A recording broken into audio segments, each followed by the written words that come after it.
Добар ден, почитувани гледачи. Во ова издание на неделните интервјуа на Радио Слободна Европа, наш соговорник е градоначалникот на Скопје Трифун Кустовски, со кого разговараме на повеќе актуелни теми.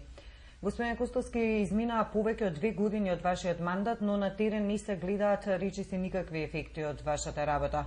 Скопје и натаму се гуши во многу проблеми. Да, тоа е факт. Веќе не да 2-2,5 години помина од моето доаѓање како градоначалник на Скопје.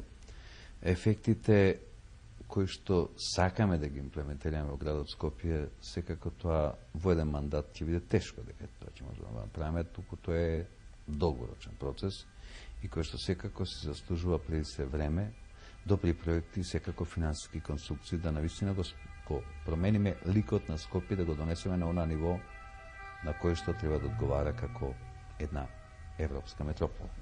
Кои се главните проблеми заради непочувствуваните, невидливите ефекти на терен?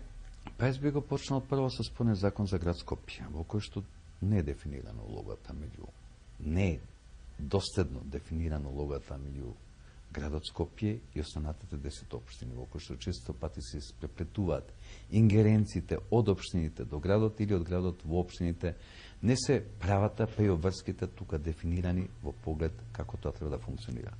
Јас отворено стојам дека тој закон за мене е спорен, истиот треба да иде на ревизија што поскоро и Скопје порано или покасно мора да се врати во своите урбани делови, бидејќи со сегашната територијална организација ние сме далеко од тоа да можеме цело Скопје да го направиме навистина да биде како метропола. Далеко од аспект на финансиски можности, па и проекти кои што треба да бидат да значат едно капитални инвестиции во градот. Тоа се огромни средства кои што во моментов навистина не сакам ниту да ги помислам дека ќе можеме да ги обезбедиме. Говорам како град. Тогаш како ќе ги реализирате денените ветувања? Да ве потсетам, изградбата на трамвајска мрежа беше едно од ветувањата кое што го дадовте. Па видите, трамвајската мрежа веќе во завршна фаза и негдека во октомври месец ние треба да имаме физибилити студијата во кој што треба со истиот проект после тоа да стапиме преку ИПА фондовите кои што се во склоп на Република Македонија како одредена лимит средства од Европската унија да аплицираме за добивање на помош за инвестиција во инфраструктурни работи за градот Скопје. Мислам, тоа е императив кој што час поскоро ние мораме тоа да го направиме, да отпочнеме со тај градба, бидејќи Скопје веќе ги надминува своите можности сам да функционира само со еден вид на јавен превоз, тоа значи јавниот автобуски превоз. Како алтернатива и тоа се докаже дека трамвајот е можеби и еден стар вид на јавен превоз, меѓутоа во неговото практикување се покаже како најчист, најеколошки издржан и економски најповеќе оправдан. Од тој аспект сметам дека Скопје ние сме на добар пат да таа физибилити студија претвориме во конкретен проект и настојуваме да обезбедиме дел грантови кои што ќе бидат преку ИПА фондовите да бидат точно финансирани овдека во градот Скопје. Господин Кустовски, зошто градот Скопје се уште не е аплицирал за преземање на надлежностите од втората фаза од децентрализацијата? На ваша сметка се обвинувањето дека не може градот Скопје да биде во заложништво на само еден човек? Не аплициравме од проста причина што неизвестен начин и даваме револт дека во овој момент тоа не представува никаква втора фаза, туку тоа е обична шминка. Ако сметате дека е втората фаза оној сегмент во кој што блок дотациите, кои што идеат директно на училиштата или на културните установи, сега ќе поминат преку сметката на градот, тоа за мене не е втора фаза. Туку само обременување на градската администрација со еден сегмент повеќе во таа циркулација на средства.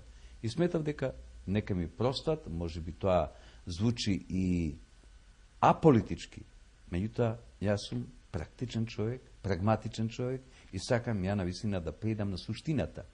Не да бидеме само во моментов една, да не кажам, една структура која што сакам да ја покажем пред светот. Дека постои локална самоуправа, меѓутоа кога ќе погледнете кои се ингеренциите и можностите на локалната самоуправа, доаѓате до факт дека представуваме само една обична шминка во поглед како треба да функционира државата. Не го дефиниравте прецизно пресметувањето за наплата на данок на имот, поради што граѓаните добијат двојно па и тројно повисоки сметки. Ќе ја преиспитате ли оваа одлука? Имотот немаше никаква ревалоризација последните 10 години. а ќе се сложите со мене дека многу некретнините и имотот доби со ревалоризацијата се подигна многу цени и фактички цената на чинење на тие имоти. Така да мислам, тоа е еден процес и тоа е методологија која што беше утврдена од парламентот и од владата на Република Македонија.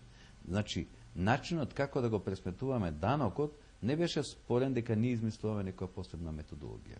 Второ, датата на податоци што ги добивме од управата за јавни приходи на висина беше толку хаотична и толку лошо придена што моравме ние сами да идеме на нејзино дооформување и до комплетирање и ден денеска мораме да кажеме дека се уште имаме прописи дека одредена категорија или одредени граѓани се уште не се влезени во тие листи, апелираме да тие се пријават до градот како, мислам, нормални и лојални граѓани на овој град да си го платат свој данок на имот.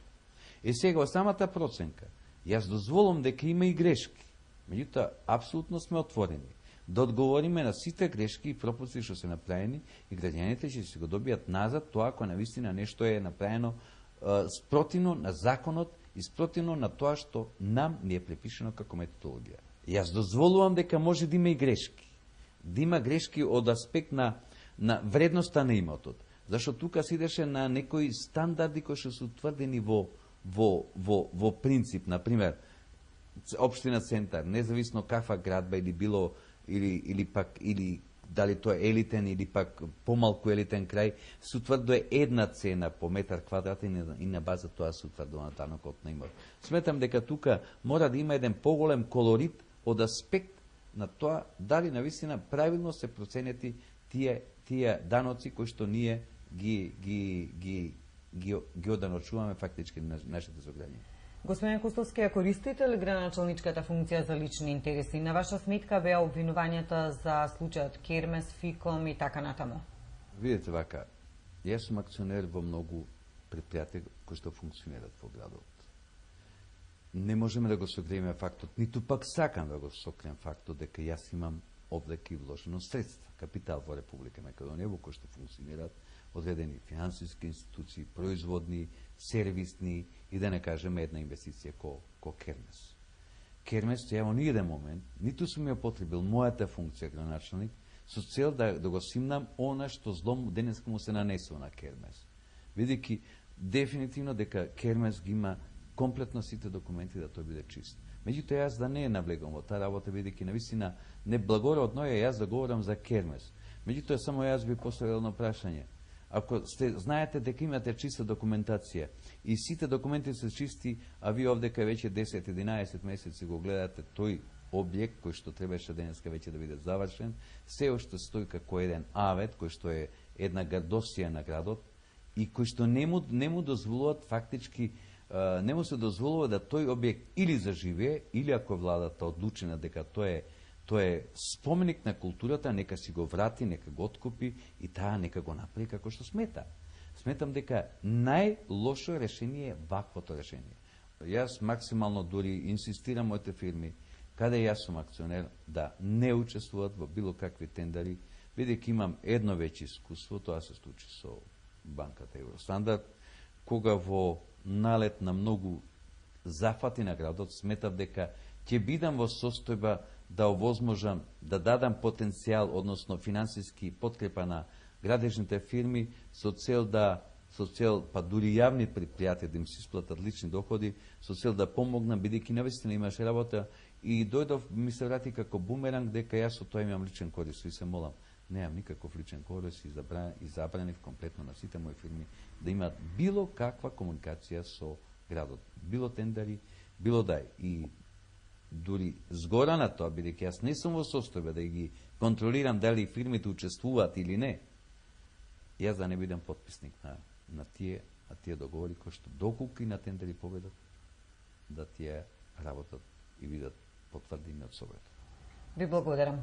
Почитувани гледачи, го следевте неделното интервју на Радио Слободна Европа. Оваа недела разговаравме со градоначалникот на Скопје Трифун Кустовски. Довидување за 7 дена.